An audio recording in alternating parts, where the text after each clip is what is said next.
I'm here today with Caitlin and Chris, and we've known each other for almost 10 years. We've done almost 6 deals together, and each time we've done a deal, you've had to sell your place before you've been able to buy. And also, just so you guys know, they're like the best clients in the entire world because they do everything right, they prep their home appropriately. So I wanted to talk to you guys today to give inspiration to our viewers on how to do it. When they did it, it looked seamlessly from my side, but I know there were a lot of stresses going on internally. So I wanted to kind of talk about that. You ready? Yeah. Okay, so the first question, what was your biggest headache when you decided to sell? What kept you up at night? Well, I think we've done this twice where we needed to sell and buy at the same time. Both times have been in really competitive markets. And so I think the biggest headache was the anticipation, just everything that we knew was coming. And honestly, I think the biggest relief was giving you a call and getting a plan. Yeah. Because I think the fear of it was bigger than the reality. Yeah. Caitlin, anything to add? Or the biggest headache is in terms of like getting ready to sell? Anything, just selling in general, because what the audience doesn't know that I'm sure you're going to tell them, 2 kids and 2 dogs. I was going to say finding places for the dogs. And this time around it wasn't bad because the boys were both in school. Yeah. And so a lot of the showing, well, we didn't have a lot of the showings, but a lot of this stuff happened while they were at school, but finding places for the dogs was rough. Yeah. Perfect. Was there any strategy or thoughts? How, I think coping with those things. So how did you cope with dealing with the dogs and the kids? And what tips would you give people that are having to do this? Because it's overwhelming. I think the biggest thing we've tried to do is just like, let's follow the advice. Let's do everything right so that we can do it quickly. Yeah. And moving is stressful. There's no way around it, but it was easier for us to do a bunch of work up front, to get it ready, to have a lot of showings at once and sell it quickly. And then we don't have to deal with it anymore. Touche. There's no way around the stress. So Yeah. just try to consolidate it as much as possible. And frankly, that's played out well for us twice. Yeah. And it's been worth the effort. Yeah. So speaking of the effort, how did you manage the home prep process with these 2 kids and these 2 dogs and getting things ready? Because again, to the audience, and I'll show you this house later, their attention to detail is spectacular. And there wasn't much staging or prep that needed to be done, but some decluttering and things like that. So how did you tackle that? Any tips for our audience? Divide and conquer. Yeah. The first time we sold, we pretty much did it all by ourselves. The second time, we finally hired a handyman to do some of the lingering things, and that was a huge relief. But not feeling bad about throwing stuff away, getting real familiar with your thrift store to drop off stuff. And packing as soon as you can. Yeah, because you guys weren't in the second home very long, but you still accumulate things, gosh. right? Yes. It's amazing how quickly you fill up a basement when it's available. Yeah. Honestly, when we sold our condo, there wasn't enough space to stage it properly. So the first thing we did was we got a storage unit and we just moved everything we weren't going to need for the next couple months. Yeah. And that was a tremendous relief. Just getting the stuff that was in the way out of the way made it a lot easier for us to clean, for us to prep, for you to do your staging. And it also just made our life simpler for a couple of months. Yeah, it is funny. People that do this exercise, they're like, oh my God, why don't I live like this all the time? It's so funny how liberating getting rid of that stuff is. Thank you for that. One other thing I'd add there is one of the things that has always been helpful when we work with you is you come in, you give us a list. And the list in my mind is always longer than the one you give me. And I'm always grateful for that. You spot things I don't think of, but I think about finishing all the projects that I wanted to do. And you do a really good job of telling us the things that are necessary. So that's really good tip. Touch up painting instead of repainting an entire room. Okay. There are a couple of times where I've been inclined to do more work than you told me was necessary, and I'm glad I didn't. Because we got the place sold, and frankly, the house we just sold, the new owners had the whole house painted before they moved in, and I'm glad they didn't repaint stuff I had just done. That's really good advice too. You guys are the perfect customers. You know everything. You're really good at this. So we faced some tight deadlines. So we were able to sell your house quickly, and we'll talk about this post-possession thing in a bit. But you had a tight timeline to find a house. I want to know how you justified that in your brain in order to live with the potential stress of, oh my gosh, I might be homeless. Any thoughts on that? Or did you just ignore it? I think the big motivating factor is that we needed to get out of the house for our own health and well-being, and knowing what was on the other side was going to be worth it. Yeah, we knew we needed to sell and move from the house we were leaving. And so we certainly, ideally we were going to buy a new house and we were going to move right in, but we knew leaving was the right thing. And so we were going to figure out what was on the other side. And at one point in time, you looked at Airbnbs. I mean, it was I mean, with the kids and the dogs, we realized that wasn't going to be reasonable. And so worst case scenario, we would have found some place to rent for a season. And I'm glad we didn't have to. Yeah. I think the other thing we found is a lot of the stress was because we started looking for a place to buy too soon. Talk about that. That's interesting. Well, I mean, it was a really hot market. Yep. And so until the place was sold, until we were close to closing, we couldn't be competitive. And so I think a lot of the stress we felt was looking at places that we were not in a position to buy yet. And the curious thing was, it felt stressful when those things would fall through, but the right house showed up at the right time. Yeah. And it's funny because we did a lot of pre-work too. One of the things we did, which was, I've done it before, and I haven't really achieved the goal through that process, but I had them go up and down the street and identify houses that they liked. We actually got into a few of them. Was that process helpful at all, or do you think that was a waste of time? It was, because we knew the neighborhood pretty well. But we only knew the outsides of houses. We knew the values roughly, but we didn't know exactly. And the couple of houses we got in to see, it helped us understand a little bit better what houses in this neighborhood were like. Yeah. And one of the fun things is we've gotten to know several of our neighbors through that. Yeah. Where it's like, hey, we just moved in, we're over on this street. And then it was like, oh, I think I got a letter from your realtor. Awesome. And it's been kind of a fun conversation starter. Yeah. And it's funny because I think what we found with the two that we got into, I think they weren't necessarily motivated to sell at that time, so they were priced higher than the value. But we got in to see houses, so it helped us determine value. So I definitely don't think it was a waste of time. And I believe in karma, right? I'm like, you just get it out there. And one of the people we got into, we didn't send a letter to their house, we sent it to the neighbors. So it worked out, but I was just curious to kind of close that loop with you guys, because I never knew if you thought it was worthwhile. So yeah, I think so. That's cool. Okay. So when we sold your home, and I've talked to my listeners a lot about these post-possession agreements. I want to hear what a post-possession agreement is to you and how it helped you go to the next step.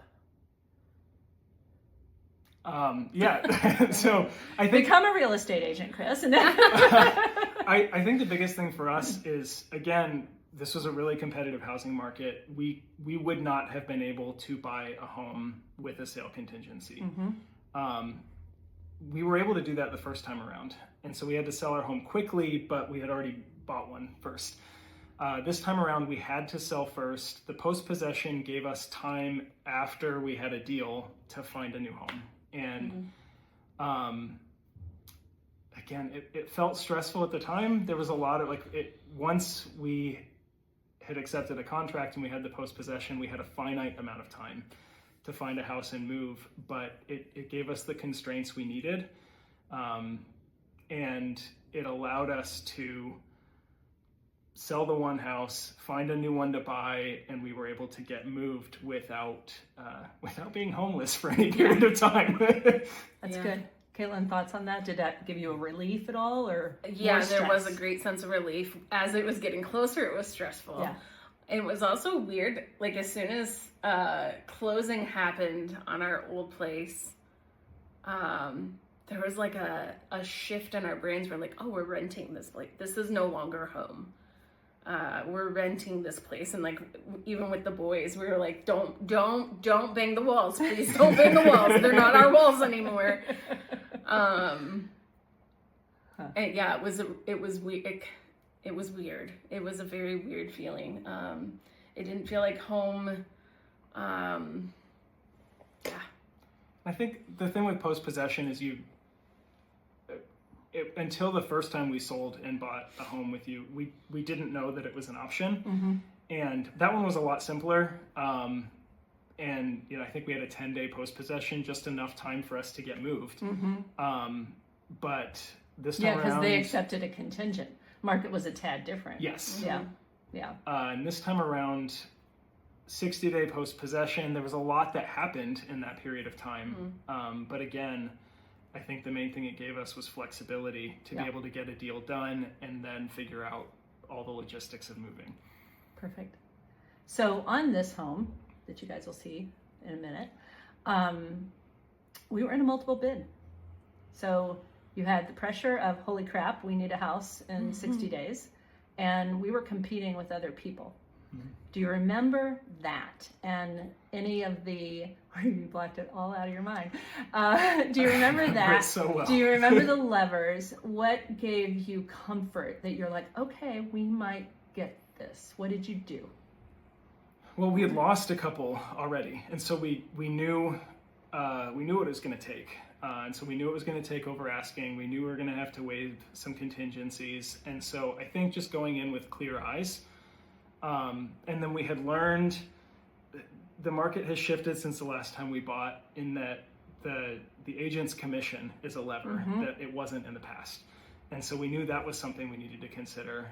And so I think before we even started talking details of the offer, we had to know how much cash we had on hand. We had to know what we were comfortable with. And it was really helpful talking through, if we waive this contingency, what are the potential repercussions of that? And so we went in clear-eyed about the risks, but also the reward. We knew what it was going to take. It felt like a squeeze financially at the time.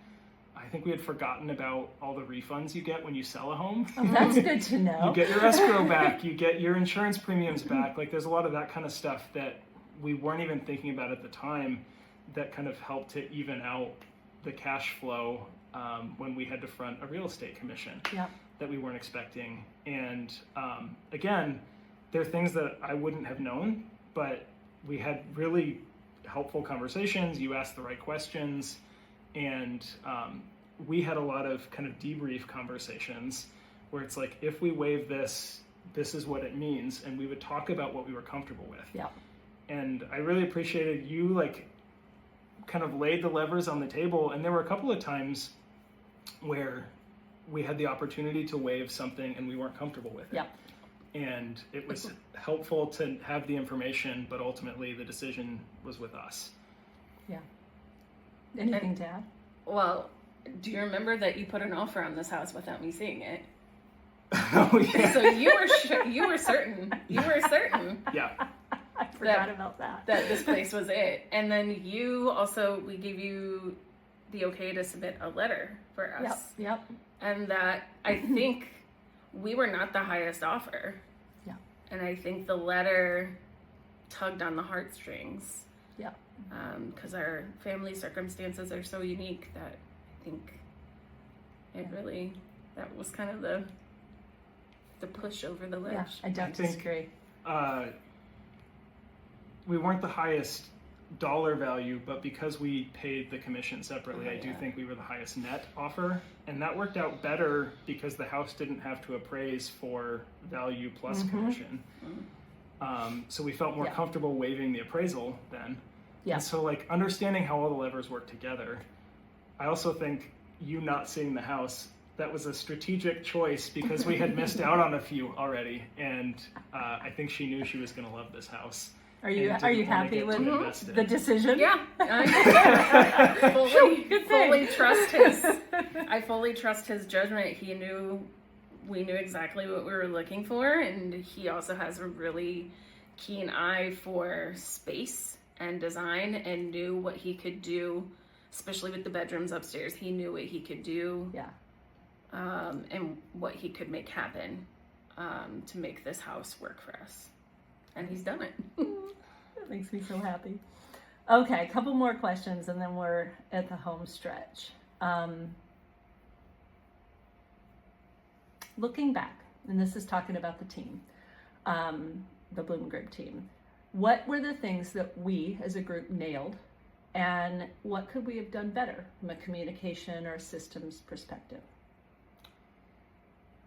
Well, we've been working with you for a long time, and one of the things that I've appreciated as you've been in this business longer is you've built a larger team. And so your admin team, like helping with all the paperwork, facilitating scheduling.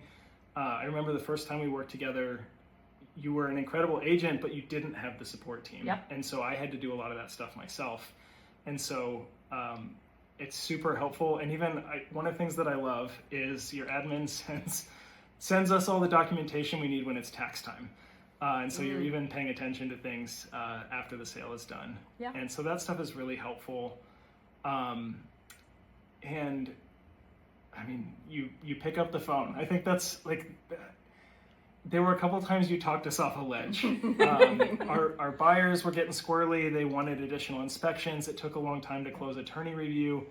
And there were a few times where we were just anxious about that, and you just kind of helped talk us down and remind us that delay doesn't mean that the deal's over. And I think you just like answering the phone and talking through things really helped to make sure that we just helped us to see it through. And I'm glad of that now.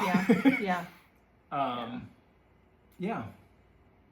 Anything we could do better? I don't know. It all worked out pretty well. When you think about it, let me know. We're not in the process now, so you've forgotten all about that. It's kind of like childbirth. I was going to say, it worked in the end. Okay, now that you're settled in, what's the best part about moving on? And what tips would you give to others in your shoes right now? There's nothing that beats the feeling of finding home. Not just a house, but a home. The last house we were in was a house. It was not home. And this one is definitely home, and there's nothing that beats that. Yeah, and I think like every time we've worked together, it's felt like such a big deal to make the call. And we move quick. When we make the call, we're ready to go. But even if that weren't the case, I mean, we worked together several years ago and we didn't end up buying a place. We ended up renting for a couple more years. And I think so much of the anxiety, the nerves, is the anticipation and not knowing. And having a conversation doesn't mean we're committed yet. And it was so helpful talking through what are the steps we need to be ready? What do we need to think about? Even just like chatting through the market and whether or not it's the right time to look for our needs.